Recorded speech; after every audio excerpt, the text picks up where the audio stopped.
ఈనాటి వాలంటీర్లకు వందనం కార్యక్రమానికి అధ్యక్షత వహించిన సోదరి జిల్లా మహిళా అధ్యక్షురాలు శ్రీమతి గౌరీ గారికి, మనకి మరో ముఖ్య అతిథి సోదరి మన నగర మేయర్ శ్రవంతి గారికి, 23, 24, 25 డివిజన్ల ఇన్ఛార్జీలకు, ఇక్కడికి వచ్చేసిన వాలంటీర్స్కు, సచివాలయ అధికారులకు అందరికీ కూడా నా హృదయపూర్వక నమస్కారం.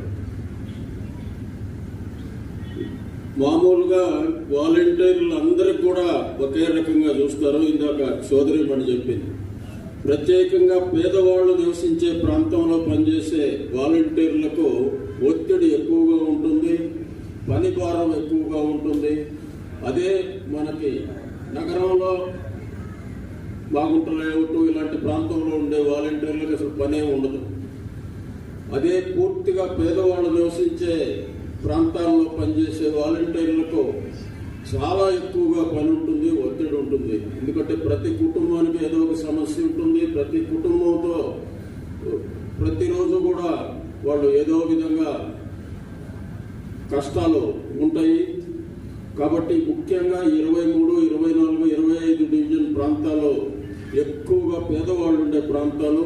మీరందరూ కూడా చాలా కష్టపడి పనిచేసే వాలంటీర్లను కూడా మిమ్మల్ని ప్రత్యేకంగా మనస్ఫూర్తిగా అభినందిస్తూ, మీ కష్టానికి తగిన ఫలితం ముందు ఉండబోతుందని కూడా, ఎందుకంటే మేము ఉన్నతాధికారులతో ముఖ్యమంత్రితో మాట్లాడుతుంటాం కాబట్టి ఆయనకు చాలా ప్రత్యేక అభిమానం ఉండే వ్యక్తులు ఎవరైనా ఈ రాష్ట్రంలో ఉన్నారంటే వాళ్ళు వాలంటీర్లనే నేను ఈ సందర్భంగా మీ అందరికీ కూడా తెలియజేసుకుంటూ, భవిష్యత్తులో రాబోయే ఉద్యోగాల్లో కూడా మీకు కోటా ఉంటుందని కూడా ఈ సందర్భంగా తెలియజేసుకుంటూ, మీరందరూ కూడా ఇందాక మాట్లాడినంతా కూడా ఉన్నారు, మళ్ళీ అదే వ్యవహారాలు చెప్పడం కూడా అనవసరం.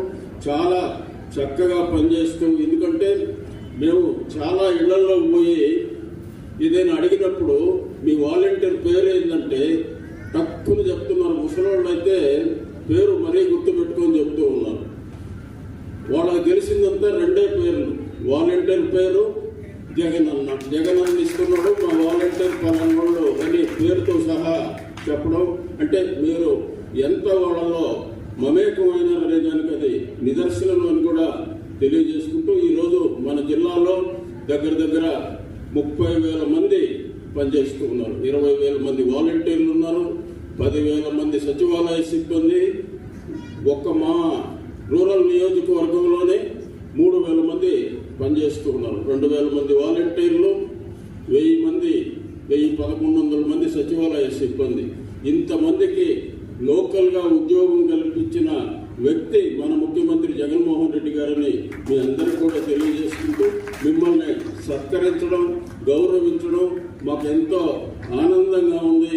భవిష్యత్తులో మీ సహాయ సహకారాలు మన ప్రభుత్వానికి, ముఖ్యమంత్రి గారికి, మాకు ఉంటాయని ఆశిస్తూ, మీ మీదనే ఎక్కువ నమ్మకం పెట్టుకోనున్న మా ముఖ్యమంత్రిని ఆశీర్వదించాలని మరొక్కసారి మిమ్మల్ని అందరినీ కూడా కోరుకుంటూ సెలవు తీసుకుంటున్నాం.